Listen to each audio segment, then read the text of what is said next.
ایک انہوں نے کہا کہ اگر ہمیں یہ شبہ ہو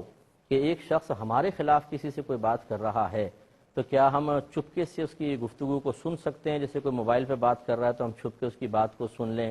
یا دو آدمی بات کر رہے ہیں تو ہم پیچھے سے کھڑے ہو کر ان دو کی بات اس لیے سنیں کہ شاید میری کوئی شکایت کی جا رہی ہو، کیا حکم شرع ہوگا؟ دیکھیں، بہتر تو یہ ہے کہ اس طرح کی بدگمانیوں کو دل میں جگہ نہ دیں۔ اگرچہ گھروں کے اندر، جوائنٹ فیملیز کے اندر یا آفیسز وغیرہ کے اندر اس طرح کے معاملات چلتے رہتے ہیں کہ ایک دوسرے کے خلاف سازشیں ہوتی ہیں، لیگ پولنگ ہوتی ہے، ایک دوسرے کے خلاف بھڑکایا جا رہا ہوتا ہے، اور یہ بھی شریعت نے، یہ حقیقت ہے، اور یہ بھی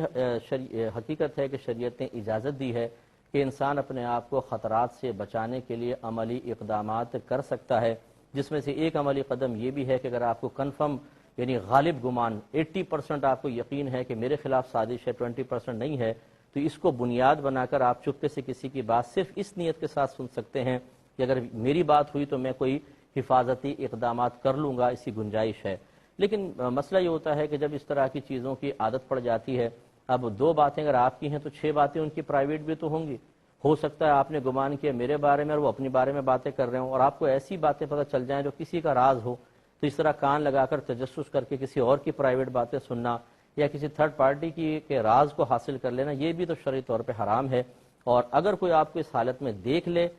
تو پھر اور زیادہ فتنہ نمودار ہوگا، کبھی چپکے چپکے سب کی باتیں سنتے ہیں۔ اس لیے عافیت کا راستہ یہ ہے کہ اللہ تعالیٰ کی طرف رجوع کریں، خود کوئی غلطی نہ کریں اور اس طرح کان وغیرہ نہ لگائیں، یہ غیر مناسب حرکت ہوگی۔ ایک کالر